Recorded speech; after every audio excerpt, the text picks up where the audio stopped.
वर्ष 2014 राजस्थान यूनिवर्सिटी में जयपुर से 100 किलोमीटर दूर विराटनगर विधानसभा के मेड गांव से निकला एक लड़का एडमिशन लेता है।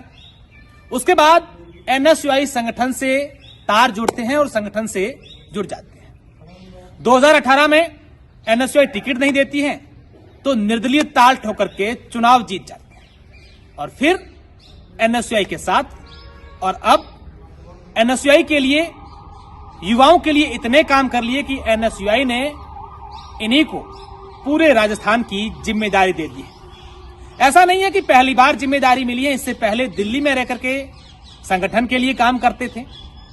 वर्ष 2020 में इसी तरीके से एक युवा अभिषेक चौधरी को भी मिली थी और फिर 2023 में उनको पार्टी ने टिकट भी दे दिया।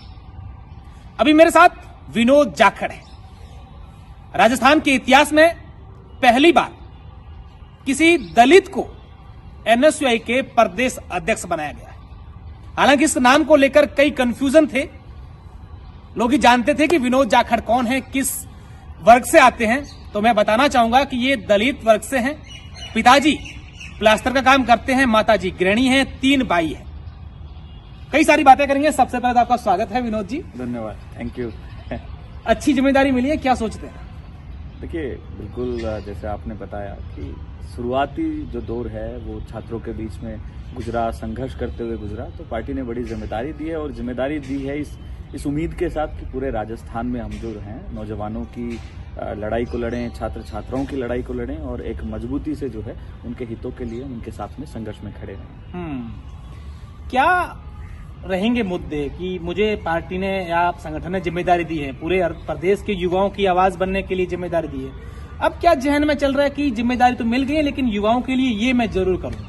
देखिए, सबसे पहली लड़ाई, क्योंकि मैं छात्र संगठन से आता हूं और छात्र संघ चुनाव के बिना अधूरा है, तो मेरी सबसे पहला जो मुद्दा है वो यही है कि छात्र संघ चुनाव को हम लोग सरकार से लड़के चालू करवाएं, क्योंकि इसका एक अपना महत्व है।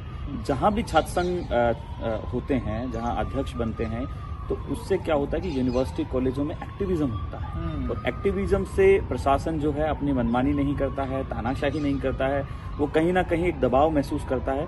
और पिछले कुछ टाइम से जो है छात्र संघ चुनाव में रोक लगा दी, स्थगित कर दिया था पिछला चुनाव, तो कहीं ना कहीं देखते हैं हम लोग तानाशाही रवैया जो है प्रशासन का हो गया। तो हमारा सबसे प्रमुख मुद्दा जो है वो यही है कि छात्र संघ चुनाव को विनोद जी, मैं रोकना चाहूंगा आपको बीच में। आप कह रहे हैं कि छात्र संघ चुनाव नहीं हो। अगर वर्ष 2023 की बात करें तो कहीं ना कहीं एनएसयूआई जो संगठन है वो कांग्रेस से जुड़ा हुआ माना जाता रहा है और सरकार भी कांग्रेस की थी। ऐसा कहा जा रहा है कि कांग्रेस सरकार ने उस समय चुनाव नहीं करवाए, तो क्या ये बात वहां तक भी पहुंचाई जाएगी?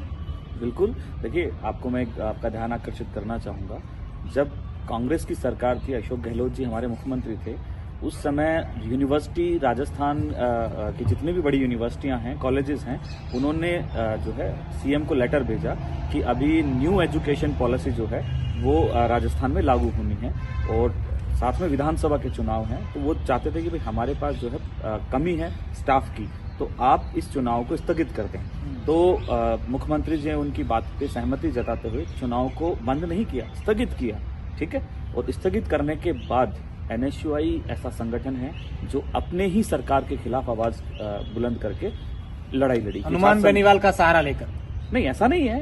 हनुमान जी बाद में आए। एनएसयूआई तो पहले दिन से, जब छात्र संघ चुनाव जो है बंद हुए, तो उसके खिलाफ जो है पूरा मूवमेंट अपनी सरकार के खिलाफ चलाया और उसके बाद फिर अन्य छात्र संगठन जो थे वो सब लोग जुड़े। तो यही चीज है भाई, इसमें ये कोई नहीं है। एनएसयूआई का संगठन ही वो है कि जो सही को सही और गलत को गलत कहने की क्षमता रखता है, वही एनएसयूआई है। युवा मित्र राजस्थान में एक मांग इन दिनों काफी उठ रही है, युवा मित्र धरने भी बैठे हैं कि हमें बहाल कर दो, हमें पहले नौकरी लगाई गई, अब हटाया गया। उनके लिए आवाज बनेंगे विनोद जाखड़? बिल्कुल, मैं लगातार 3 दिन से उनकी सार संभाल कर रहा हूँ। जब से मैं एनएसयूआई अध्यक्ष बना और मैं जयपुर में आया, तो पहले दिन ही मैं उनके धरने पे गया। धरने पे जाने के बाद मैं उन पे रात पे भी जाता हूँ, रात को देखता हूँ उनकी कोई समस्या नहीं है, उनको किसी प्रकार की ज़रूरत होती है तो हम कोशिश करते हैं। जब मैं पहले दिन गया तो पुलिस ने उनका माइक छीन लिया। माइक छीनने के बाद मैं गया कमिश्नर से मिलने के, मैंने कहा आप माइक दो, नहीं तो हम आपका लॉ एंड ऑर्डर खराब कर देंगे। तुरंत 5 मिनट में मैंने उनको आश्वासन दे के गया, तो 5 मिनट में तो मैं उनको माइक दे के आया। ये दबाव की राजनीति नहीं है कि आप माइक दो वरना हम खराब कर दें कानून व्यवस्था? तो बिल्कुल फिर दबाव की, वो बेचारे 5,000 युवा मित्र, उनकी क्या गलती है कि सरकार ने उनको बेरोजगार कर दिया? भाई आप जब तक दबाव नहीं बनाओगे तब तक प्रशासन सुनता कहाँ है? अगर हम दबाव नहीं बनाते तो हमारा माइक कैसे देते? उनकी आवाज को, जब वो संवैधानिक दायरे में रह के जो है अपनी बात, अपनी मांग को मनवाने की कोशिश कर रहे हैं, उनकी गलती क्या है? उनका सरकार से कोई ऐसा लेना देना नहीं था। वो तो एक वो कर्मचारी थे जिनको अडॉप्ट किया गया और उनसे कहा गया कि अंतिम पंक्ति का जो व्यक्ति है, गांव ढाणी कस्बों में जहां मोबाइल का नेटवर्क नहीं है, जहां पे कोई सुख सुविधाएं नहीं है, वहां तक, उन झोपड़ियों तक जो है सरकार की अच्छी योजनाएं हैं उनको पहुंचाओ, ताकि उन गरीब लोगों का जो है लाभ हो सके। सरकार उनके लिए जो योजनाएं चला रही है उनको लाभान्वित करे। तो द्वेष की राजनीति करते हुए बीजेपी सरकार सत्ता में आई और उनको ये कह के कि भाई ये तो कांग्रेस के लोग हैं और ये राजीव गांधी जी के नाम से जो है ये योजना चल रही है, उनको बेदखल कर दिया।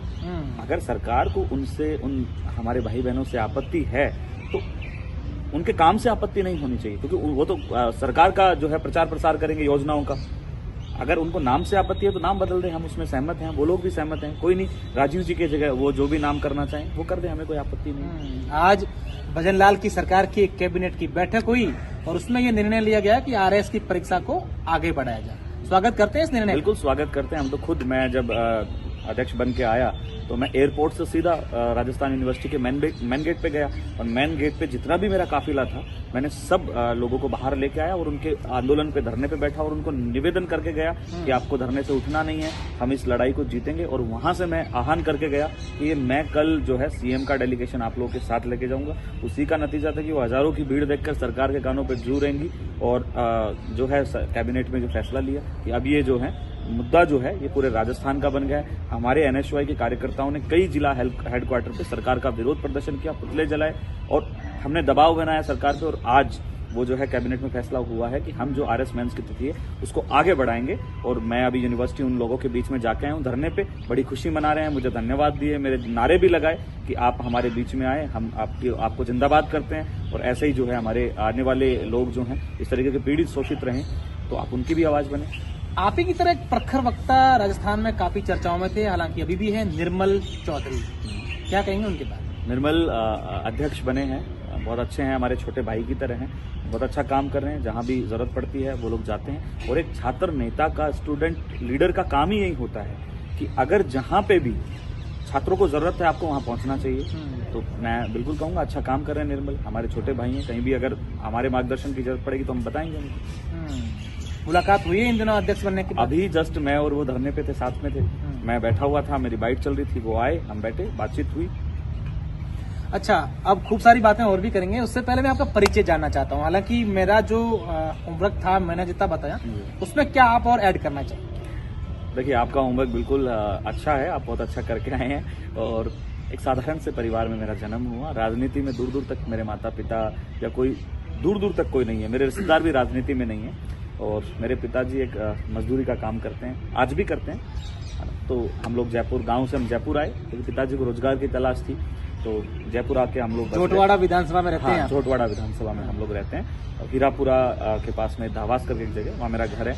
और मैं छात्र राजनीति में 2012 में आ गया था, राजस्थान कॉलेज का मैं 2014 में प्रेसिडेंट बना। प्रेसिडेंट बनने के बाद मैं एनएसयूआई का यूनिट का प्रेसिडेंट बना 2017 में, इकाई अध्यक्ष।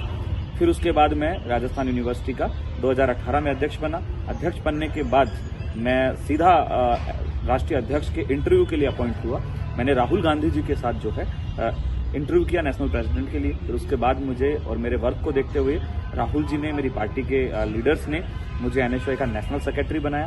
नेशनल सेक्रेटरी बनाने के बाद मुझे उत्तर प्रदेश की जिम्मेदारी दी गई, उसके बाद मुझे गुजरात की जिम्मेदारी दी गई। गुजरात के बाद मुझे एक बड़ी जिम्मेदारी प्रभार क्षेत्र की मुझे दिल्ली की दी गई। मैंने बहुत अच्छा काम किया, मेरे काम की सराहना करते हुए मैं वापस से पूरे भारत से 5 लोगों का चयन किया गया नेशनल प्रेसिडेंट के इंटरव्यू में। उनमें जो है मैं वापस से अभी रिसेंटली मैं राहुल जी के साथ इंटरव्यू करके आया। उसके बाद पार्टी को लगा कि ये हालांकि हमारे साथ के ही हमारे भाई जो हैं हमारे नेशनल प्रेसिडेंट वरुण भाई बने, और वो हमारे लिए बहुत अच्छा उन्होंने मार्गदर्शन रहता था, पहले भी रहता था, क्योंकि वो हमारे साथी थे, हमारे सीनियर भी रहे। तो जब पार्टी को लगा कि ये वर्कर है, अब इसको जो है जिम्मेदारी देनी चाहिए, तो उन्होंने मुझे हमारे नेशनल प्रभारी श्री कन्हैया कुमार जी ने, वो खुद एक स्टूडेंट लीडर हैं, बहुत प्रखर वक्ता हैं, पूरा हिंदुस्तान उनको जानता है, उनको सुनता है, और उनकी भाषा शैली का, उनके नॉलेज का कायल है पूरा हिंदुस्तान, ये आप भी जानते हैं। उनको लगा कि विनोद एक ऐसे वर्ग से आता है जहां से संघर्ष करके यहाँ तक पहुंचा है, तो ऐसे नौजवानों को मौका मिलना चाहिए।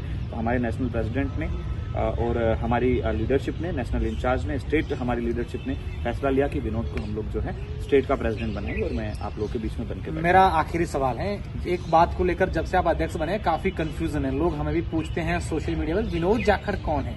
फिर मैंने पता किया कि विनोद जाखड़ वो हैं जिनको पार्टी ने पहली बार अध्यक्ष बनाया है एनएसयूआई के दलित वर्ग से। जी देखिए, मेरे हिसाब से तो मैं ये कहूंगा कि छात्र की कोई जाति नहीं होती है, छात्र छात्र होते हैं, पर ठीक है, लोगों को फिर भी अगर मेरी राजनीति में तो यही चल रहा है इन दिनों। राजनीति में बिल्कुल चल रहा है जातियों की, पर मैं तो अब आज एनएसयूआई का प्रदेश अध्यक्ष हूँ, और मेरी सबसे बड़ी जाति अगर कोई है तो वो छात्र हैं। हाँ बिल्कुल, मैं अनुसूचित वर्ग से आता हूँ, और पहली बार एनएसयूआई ने स्टेट प्रेसिडेंट अनुसूचित वर्ग के एक लड़के को बनाया है, नौजवान को बनाया है, और ये स्वागत भी है। और इसमें देखो, जातियों की कोई बात ना होके उसके काम को देखा जाए, तो मेरी पहचान मेरी जाति से ना होके मेरे संघर्ष से होनी चाहिए। आप मानते हैं कि अभी सरकार है जो बीजेपी की है और मुझे एनएसयूआई का प्रेसिडेंट बनाएगा राजस्थान का, तब मौका है 5 साल अच्छे से आंदोलन, धरने, ये सब करने? बिल्कुल, देखो, सरकार अगर नौजवानों का अहित करेगी, छात्र छात्राओं का अहित करेगी, या उनके साथ किसी भी प्रकार का जो खिलवाड़ करेगी, तो हम पूरी ताकत से सरकार के खिलाफ लड़ाई लड़ेंगे, और पूरी मजबूती से, और हम एनएसयूआई को उस आयाम तक लेके जाएंगे जहां एनएसयूआई छात्रों की लड़ाई के साथ साथ एक नई दौर में भी आए।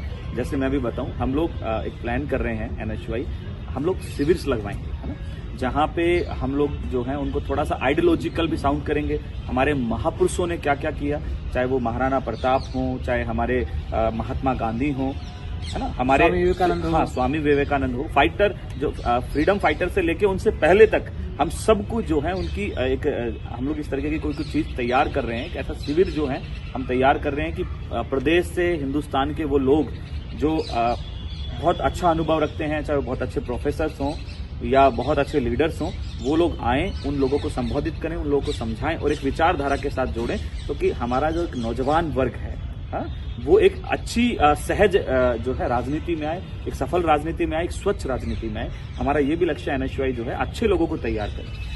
बिल्कुल, ये विनोद जाखड़ हैं। कई सारी बातें हुई और कई सारी बातें कभी और करेंगे किसी धरने पर। धन्यवाद। ओके सर, ठीक हुआ? अरे अच्छा हुआ। हाँ बताओ। ठीक है, ओके, हो गया। सवाल अच्छे थे। बंदी